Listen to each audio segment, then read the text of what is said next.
Good afternoon. We are Team Mecha-lectric. The project is the electric Ford Ranger. I am the project manager, Timothy Moore, a mechanical engineer.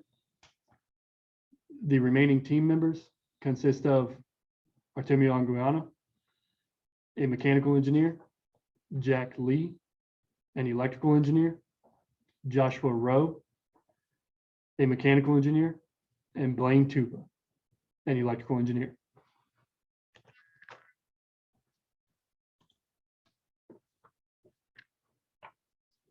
Hello, my name is Artemio Anguiano, and I am a mechanical engineer major.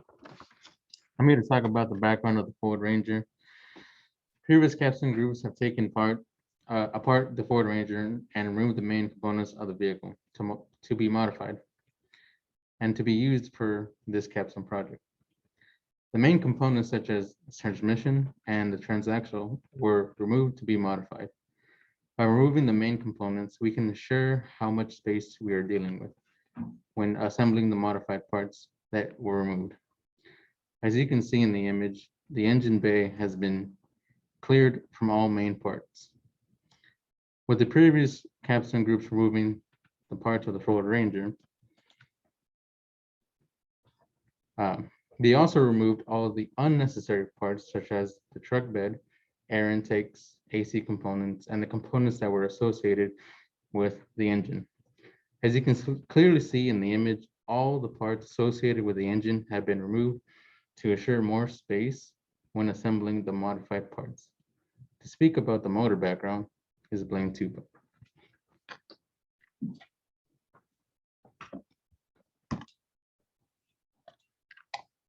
In this slide, the motor that was selected can be seen. This motor is a Curtis 96-volt dual motor, which is recommended for vehicles up to 4,500 pounds and is capable of running off of direct current. And in the chart, when looking at the chart, you can see the torque, horsepower, voltage, and DC current values. And when you look at the DC current peak, you can also see that the horsepower peaks at the same time, indicating this motor is power efficient. Picture here is the battery box that will be containing 8 12-volt batteries in series. These batteries are connected to two motors also inside the box with 2-aught and 4-aught cables.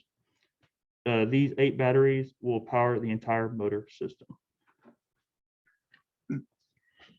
Hi, as my colleague stated, the batteries incorporated into this design tend to draw large amounts of electrical power. As a result, the losses due to heat buildup require cooling. To dissipate the heat, this battery box utilizes 2 main methods of cooling, which consist of convective heat transfer of the air and the conductive heat transfer between the batteries and the aluminum casing. The fans incorporated ensure that there is a constant flow over the heat concentrated areas of the batteries, while the aluminum casing acts as a pseudo heat sink exposed to the outer temperatures.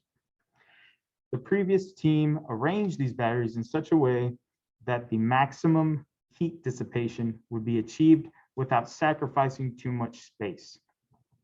It is speculated that this team chose to use aluminum due to its low density and ease of machining, as well as its thermal conductive properties, which are only second to copper. Moving on to the pneumatic shifter, another team's contribution to this project. The shifter mechanism is mounted onto the VW Transaxle, which is not original to the Ford Ranger that we are using. The transmission of the vehicle serves to essentially change the gears and is actuated pneumatically and utilizes push button technology, which allows the engine to not exceed the optimal RPMs. The way this pneumatic shifter shifts the gears from neutral, for example, to first gear, is it uses a series of those pneumatic cylinders with 2 pressure chambers that actuate as a result of 120 PSI released from 2 compressive motors that are actuated by solenoids.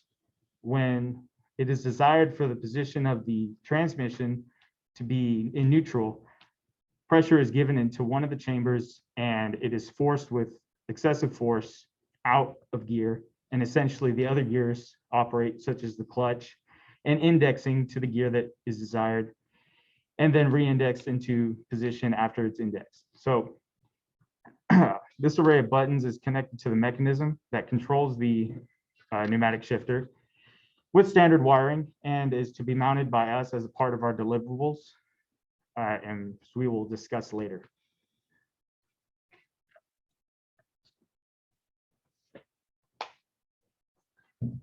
The total cost of the completion of the project is $67,083. This includes the overall work and the overall material cost. The cost distribution of the actual work is evenly distributed between all 5 team members. Moving on to the material, the total cost is estimated to be approximately $5,000. The highest value of the first pie chart is the feature material because the material needed varies in what the project needs. The most expensive cost that is accounted for is the battery charger. The least expensive is the auxiliary tank sensor.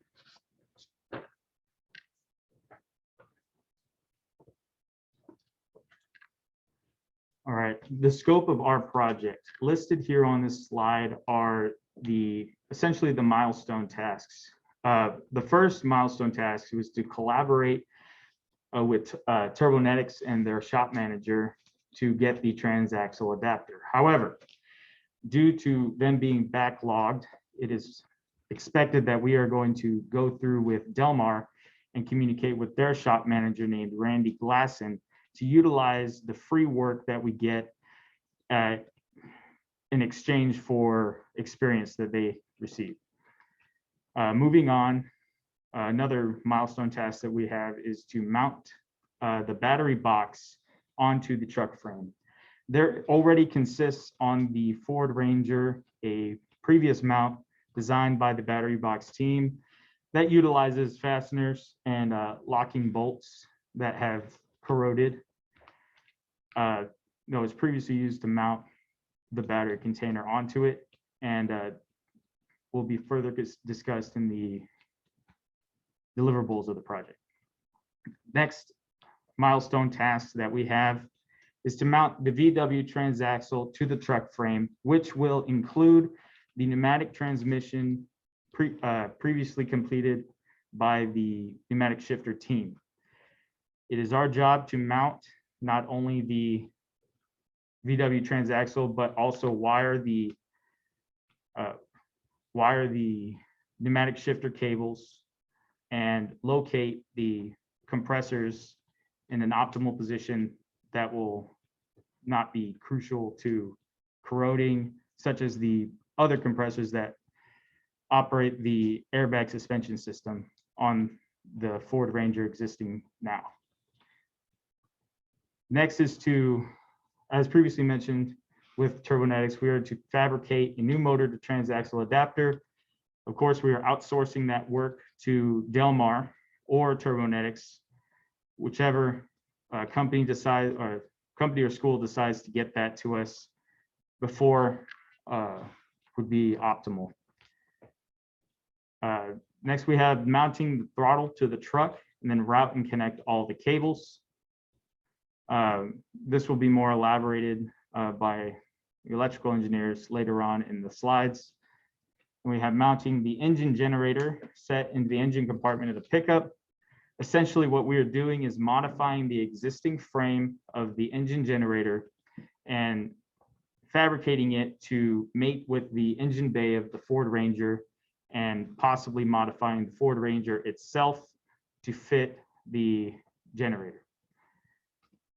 And of course, design and develop a bill of material for approval and build and install the hardware to charge the batteries from the generator.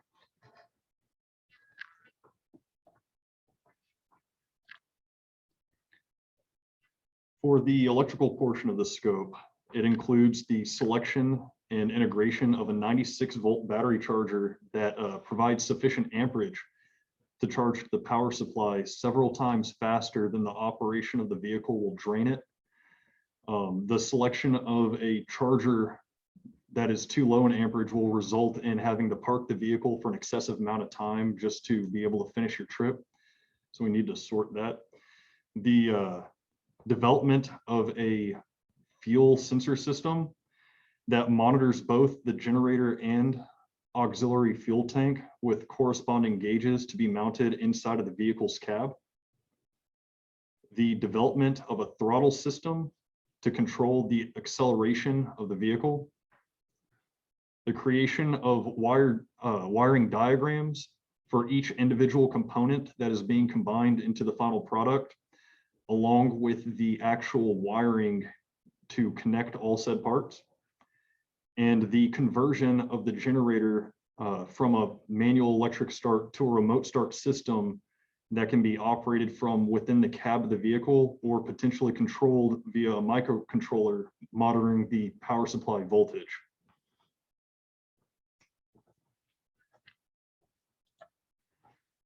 Okay, we have the scope timeline. So previously explained in the other slides was somewhat in detail of what these milestone tasks are. These tasks were made in projects and are not expanded to include their subtasks, but are compressed for ease of understanding. Primarily, the first task that we have is, again, to collaborate with the shop managers of both Turbonetics and Del Mar. And we are shown to start our project in August 25th, 2021, which from now will be next fall. Next on the list, we have, again, fabricating the motor to transaxle adapter. As soon as we get moving with the Del Mar shop manager, Randy Glasson, that date and time is tangible and will depend solely on when we get that part. Mounting the VW transaxle to the truck frame is the transaxle that we receive is crucial to mounting the VW transaxle to the truck frame because it will include the engine and the transmission, which will act as a counterweight to lift the truck, which is a foreseen problem that may occur as a result of the old airbag system. If necessary, mount the push button shifting mechanism to the transaxle. If necessary is included on this task because it is not yet known if the pneumatic transmission team will be mounting this push button mechanism that they fabricate to the vehicle itself and will most likely be included in our deliverables and has been allotted an appropriate time, which will begin on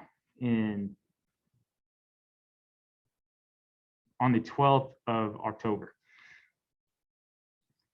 Next, we have overhauling the fuel system pump. After speaking with the sponsor, we have found that the pump operates continuously and is not optimal for our design. And here to talk more about first to mention the mount on the engine generator in the engine compartment of the pickup. That will occur November 3rd. Prospect lane will last 21 days because it consists of modifying the frame to the engine bay as previously spoken about on the scope. And to talk about the battery container box to the truck frame in a little bit more detail than I can is our electrical engineer. The battery box will need a few alterations before it is ready to mount on the vehicle. The current control box that is attached must be disassembled, and the components need to be routed to various areas around the cab of the vehicle. This includes a throttle, tachometer, system ignition, power supply voltmeter and ammeter, and they need to be routed to easily controlled areas and viewable areas within the cab instead of being mounted onto the battery box. For the team roles and responsibilities, our project manager, Timothy Moore, is in charge of project supervision. The team members, Artemio, is in charge of vehicle parts integration and design. Myself, Jack Lee, is in charge of the wire routing and design and the fuel measurement system. Joshua is in charge of the Microsoft projects management, design, and integration. And Blane is in charge of battery charger selection and the throttle system development.